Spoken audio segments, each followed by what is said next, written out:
হাসনাত, যখন বিএনপি এই যে কমিটি করছে বা এটি নিশ্চয়ই নির্বাচনের প্রস্তুতি হিসেবে কিন্তু করা হচ্ছে, সেখানে আমরা দেখতে পাচ্ছি আপনারা নাগরিক কমিটি বা বৈষম্যবিরোধী ছাত্র আন্দোলন যাই বলি, আপনারা একটি রাজনৈতিক দল করবার জন্য কাজ চলছে বলে আমরা বিভিন্ন মাধ্যমে জানতে পারছি। সেখানে বিএনপি থেকে কিন্তু একটা অভিযোগ আছে যে আপনারা রাষ্ট্রীয় ক্ষমতাকে ব্যবহার করে আপনারা এই রাজনৈতিক দলটি করছেন। এটি কেন করছেন আপনারা? দেখুন, বারবার বলা হচ্ছে যে আমরা রাষ্ট্র ক্ষমতা, রাষ্ট্রীয় সহযোগিতা ব্যবহার করে আমরা হচ্ছে পরবর্তী যে রাজনৈতিক ছাত্রদের যে রাজনৈতিক আকাঙ্ক্ষা তৈরি হয়েছে সেটি প্রতিফলনের জন্য আমরা যে কাজ করছি। দেখেন, শুরু থেকেই আমাদের এই সরকারের সাথে আমাদের একটা দৃশ্যমান আমাদের ব্যবধান রয়েছে। আপনার যেই ছাত্র তিনজন যে প্রতিনিধি রয়েছে তারা গণ অভ্যুত্থানের প্রতিনিধি হিসেবে সরকারে রয়েছে, আর আমরা যারা রাস্তায় থেকে গিয়েছি আমরা কিন্তু এখনও পর্যন্ত সরকারের সাথে আমাদের দৃশ্যমান একটি ব্যবধান রেখেই কিন্তু আমরা কাজ করছি। আমাদের এখানে সরকারি সহযোগিতার যদি কোনো ধরনের অভিযোগ থাকে, সেটি দেখেন অভিযোগ আসছে, কিন্তু সেটা যদি কোনো ধরনের প্রমাণ থাকে যে আমরা কোনো সরকারি সরাসরি সহযোগিতা নিয়েছি বা সরকারের কোনো সহযোগিতা নিয়েছি, অ্যাক্টিভ এবং প্যাসিভ সহযোগিতা না, কোনো ধরনের সহযোগিতা নিয়েছি, সেটা তারা প্রমাণ দিতে পারে। বরং আমরা যে কাজটি করছি গণ অভ্যুত্থান সময়ে গণ অভ্যুত্থানকালীন আমরা মানুষের যে আকাঙ্ক্ষাগুলোকেই কিন্তু আমরা কর্মসূচিতে পরিণত করেছি এবং সেটাকে আমরা ভাষা দিয়েছি। যেমন বাংলা ব্লকেট কর্মসূচি থেকে শাটডাউন, পরবর্তী এক দফা, সেগুলো কিন্তু মানুষের আকাঙ্ক্ষা তৈরি হয়েছে আগে, আমরা সেটাকে ভাষা দিয়েছি। দেখুন, আমাদের এই যে কনভেনশনাল যে পলিটিক্যাল যেই কাঠামো রয়েছে, সেই কাঠামো কিন্তু মানুষের আশা আকাঙ্ক্ষার প্রতিফলন ঘটাতে ব্যর্থ হয়েছে বলে আমাদের 24কে দেখতে হয়েছে। আবার নচেত কিন্তু আমাদের 90 পরবর্তীতে মানুষের যে 3 দফার ভিত্তিতে হয়েছে, আমাদের 24কে আর দেখতে হতো না, বা 71-এ যে মানুষের আশা আকাঙ্ক্ষা তৈরি হয়েছিল সেটা যদি সফল হতো তাহলে কিন্তু 90 হতো না। তার মানে হচ্ছে সবসময় প্রতিনিয়ত আমাদের একটা ব্যাকওয়ার্ড মুভ হয়েছে।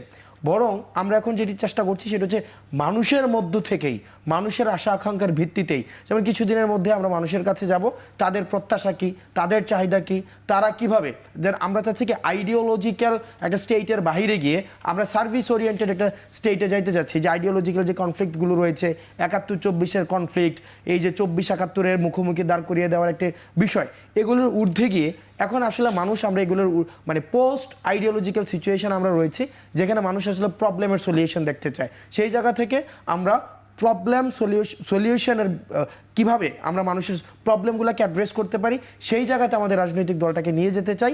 সেখানে আমাদেরকে বারবার যে অ্যাসোসিয়েট করা হচ্ছে যে আমরা হচ্ছে রাষ্ট্র ক্ষমতা ব্যবহার করে হচ্ছে আমরা রাজনৈতিক দল গঠন করছে, তাহলে আপনি তো সেটার সাথে অ্যানালজি বিএনপিরও করতে পারবেন।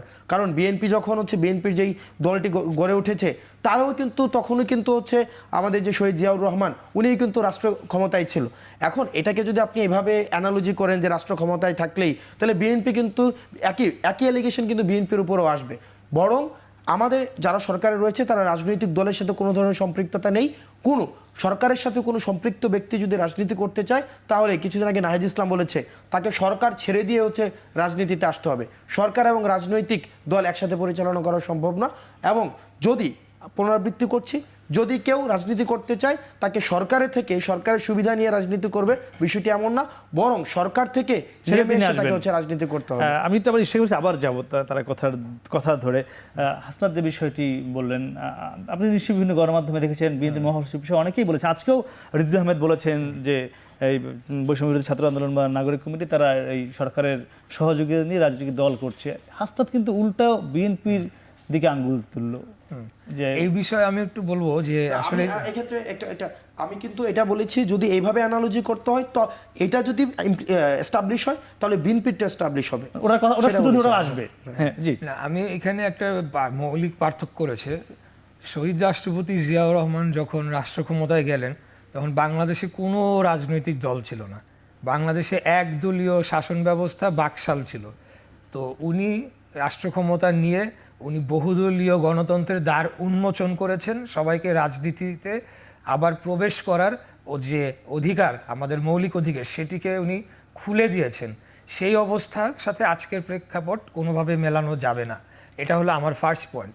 তখন ওনার আর উপায় ছিল না, উনি যে কাজটি করেছেন এবং পরবর্তীতে রাজনৈতিক দল গঠনের প্রয়োজনীয়তা ছিল, তা ওনার জায়গা থেকে সেটি করতে হয়েছে। আজকে ইট ইজ ডিফারেন্ট। আচ্ছা, দ্বিতীয়ত হলো, আমি যেটা মনে করি পার্সোনালি, যে এখন পর্যন্ত যারা সরকারে যে 3জন উপদেষ্টা রয়েছেন যারা বৈষম্য বিরোধী ছাত্র আন্দোলনের সাথে জড়িত ছিল, তারা সরাসরি যতক্ষণ না পর্যন্ত কোনো রাজনৈতিক দলের পোস্ট গ্রহণ করছেন বা প্রত্যক্ষভাবে কোনো রাজনৈতিক কর্মকাণ্ডে জড়াচ্ছেন, ততক্ষণ পর্যন্ত কিন্তু আমি এটাকে সমস্যা হিসাবে আমি ব্যক্তিগতভাবে দেখছি না। কিন্তু এখানে যেটি উপদেষ্টা নাহিদ ইসলাম নিজেও বলেছেন এবং আমিও সেটি আবার পুনরাবৃত্তি করছি, অ্যাট সাম পয়েন্ট ওনারা যদি রাজনীতি করতে চায় তাহলে অবশ্যই তাদেরকে আইদার তাদের পোস্ট ছেড়ে দিয়ে আসতে হবে অথবা নতুন একটি অন্তর্বর্তী সরকারের প্রয়োজনীয়তার দেখা দিতে পারে, তত্ত্বাবধায়ক সরকার আমি যদি বলছি। এখানে সমস্যাটা এখন ওই জায়গায় না, সমস্যাটা অন্য একটা জায়গায় চলে গিয়েছে।